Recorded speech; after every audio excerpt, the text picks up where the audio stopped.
새끼 사자 한 마리가 눈이 멀었다. 도의 길에 있어 스승과 도반은 거의 절대적인 존재다.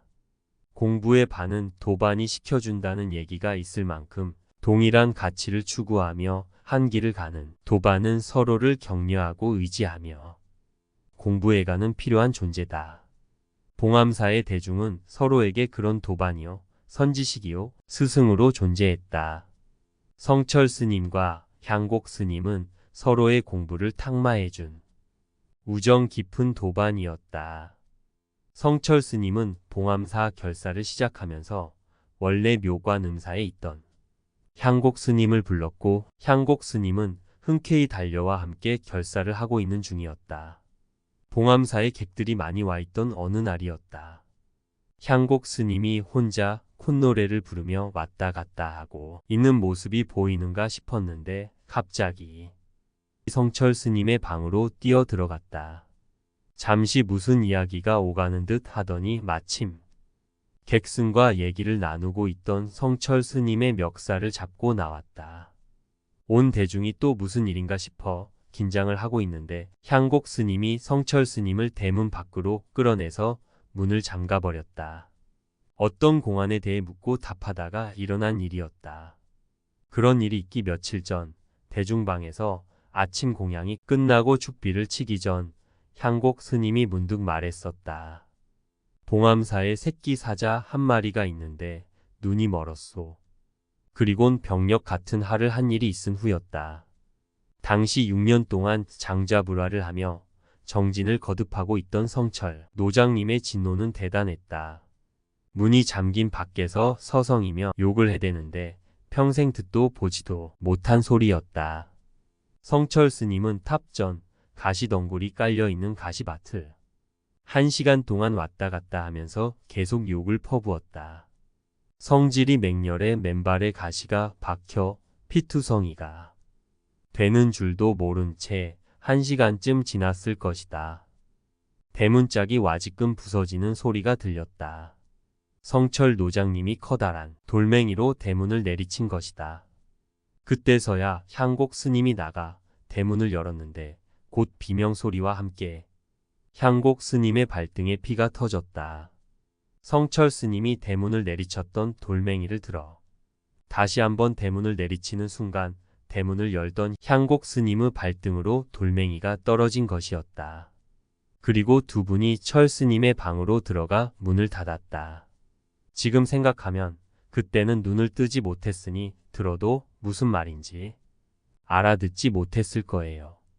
그런데 그때는 두 분이 무슨 얘기를 하는지 참 그렇게도 궁금했어요. 살며시 봉창 옆으로 가서 듣고 싶은데 발각되면 박살이 날까봐 근접도 못하고 말았지요. 한참을 두런두런 무슨 얘기를 주고 받던 두 사람이 함께 방문을 열고 나왔다. 그날 향곡 스님이 했던 한마디 말은 이러했다. 사자 새끼가 눈을 떴다. 그날 성철 스님은 허스숨을 쳐가며 산이 쩌렁쩌렁 울리도록 손뼉을 쳐댔다. 서로의 공부를 경책하고 탁마해주는 보기 드문 장엄한 모습이었다. 나는 그 시절 그런 선지식들과 함께 공부하면서 더 오래 되게 공부를 했어야 했는데 하는 아쉬움이 아직도 남아있다. 훗날 혼자 공부하면서 생각이 올바른 선지식들과 함께 공부할 그런 회상을 만나기란 그리 쉽지 않음을 절감했기 때문이다. 청담, 봄바람처럼 따뜻했던 선지식. 성철 스님보다 10년이나 연상이었던 청담 스님의 성철 스님에 대한 존경과 믿음은 두드러진 것이었다. 당시 생불이라 불렸던 청담 스님은 대중들과 함께 있는 가운데 이런 말을 하곤 했다. 성철 스님은 석가의 화현이다. 나는 세세생생 철수자와 함께 공부하고 싶다. 그런 얘기를 드러내놓고 할 만큼 성철 스님에 대한 청담 스님이 신뢰는 깊고 대단했다. 우정이 철벽과도 같았던 두 스님은 그 누구보다 이론적으로 잘 통했다. 언젠가 대승사에 함께 살 때 아침 공양을 하고 버드나무가지로 양치를 하면서 두 스님이 얘기를 시작하는 것을 보았는데 점심 공양을 알리는 종소리가 들릴 때까지 함께 얘기를 나누는 모습을 본 나는 내 스스로 말이 많진 않지만 그런 도반을 가진 두 선지식이 부러웠다. 도의 길을 가는 수행자에게 도반이 없다는 것은 외로운 일이었다. 청담 스님의 관심과 사랑을 많이 받았던 나는 지금도 대중들을 따듯이 보살피고 점잖았던 청담 스님을 잊지 못한다. 어른이라 하여 자신을 내세우는 법이 없던 부드럽고 겸손한 분이었다. 한국 전쟁으로 결사가 해체될 때까지 봉암사의 남아 수자들과 함께 정진했던 인욕보살이었다. 성철 스님이 질풍노도와도 같은 격렬함으로 때론 된설이 같은 차가움으로 후학들을 접했다면 청담 스님은 새싹을 틔워주는 봄바람과 같은 따뜻함으로 대중들의 마음을 다독이곤 했다. 나 역시 나이 들어 상자들에게 시봉을 받고 있는 요즘 생각하면 후학들을 사랑으로 살피는 일은 쉬운 일이 아니었다는 사실을 새삼 알게 되었다.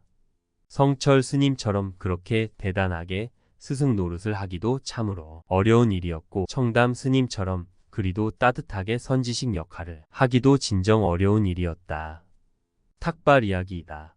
공동묘지 곁에서 자운 스님과 함께 봉암사에 살면서 첫해 10월 보름 동안거 결제를 해놓고 탁발을 하러 나갔다. 한번 나가면 며칠에서 보름 정도 걸리는 탁발은 봉암사에 사는 대중이면 누구나 지켜야 할 규칙의 하나였다. 두세 명씩 짝을 지어 탁발을 하러 나갔는데 나는 자운 스님과 함께 갔다. 가까운 동네에서부터 멀리 괴산, 수안보 등 충청도 지방을 다녔다. 집집이 들러 연부를 해주고 나면 쌀들을 가지고 나와 걸망에 부어주곤 했다. 탁발을 하다가 시장기가 돌면 점심 기미가 있는 곳에 가서 점심을 청했다. 그러면 마당가에 어사또 팝상을 차려주듯 상을 내오고 우리는 그것을 얻어먹곤 했다. 대전에서 처음 탁발을 했을 땐 얼굴이 후끈거려 연불은커녕 고개도 못 들었지만 하루 이틀 지나니까 바로 익숙해져서 마치 오랫동안 해온 것처럼 동네를 누비고 다녔다. 일정 마렵 너나 없이 먹고 살기 어려운 때였으나 동냥하러 다니는 스님들을 그리 박대하지 않았다. 먹을 것이 없어서가 아니라 부처님의 걸식 사상을 실현해보자는 뜻에서 탁발을 나선 것이었기 때문에 동냥을 다니다가 가난한 집을 보면 그곳에 동냥한 쌀을 맡겼다가 짐짓 찾지 않고 동네를 나오기도 했다.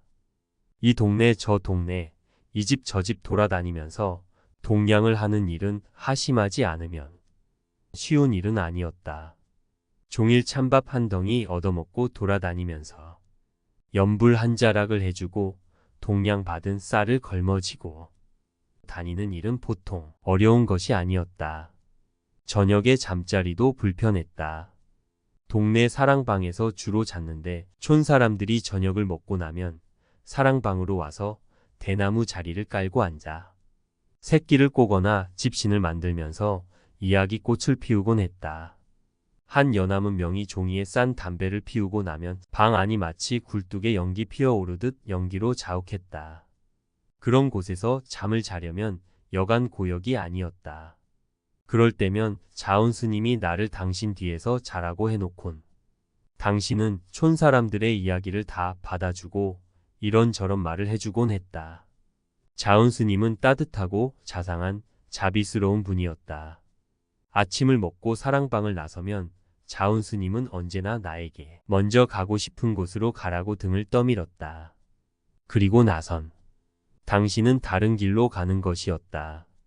하루 종일 돌아다니다가 저녁 어스름에 공동묘지 앞에서 자운 스님과 만나 얻은 돈은 잘 세어서 바랑에 넣어두고 쌀을 한 곳에 모아놓았다. 얻어온 떡과 과일을 펴놓고 먹었다. 그리곤 자운 스님과 나란히 앉아 이를 잡았다. 내 속을 하얀 석회까지 깔아놓으며 종횡무진하는 이를 잡지 않으면 스멀스멀 온 몸이 가려워 밤에 잠을 자기 어려웠기 때문이다. 사랑방에서 여러 사람과 함께 자면서 온마온이었다. 천성적으로 빌어먹을 거짓 팔자였는지 몸이 시원찮다가도 탁발하러 나가면 몸이 좋아졌다. 나 역시 그 시절 탁발하던 즐거움을 이뤄했다. 비굴한 걸식하는 자란 뜻이 아닌가. 한번 나오면 열흘쯤 걸리는 탁발이 나에게 즐거운 수행이었다.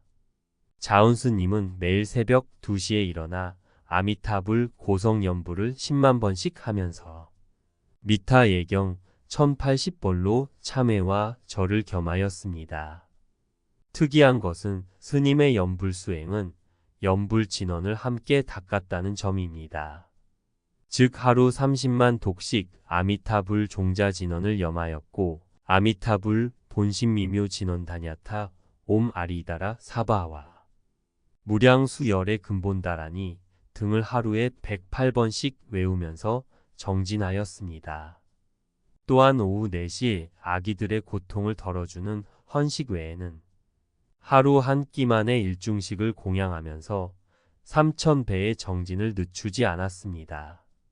자운스님 1992년 2월 7일 열반하실 때의 정황. 서쪽을 향하여 합장하고 단정히 앉아 아미타불이 명호를 칭명하면서 입적하시니 향기가 진동하고 묘음이 청하하였으며 연불소리와 함께 입으로부터 오색 광명이 서쪽 하늘을 가득 메웠다.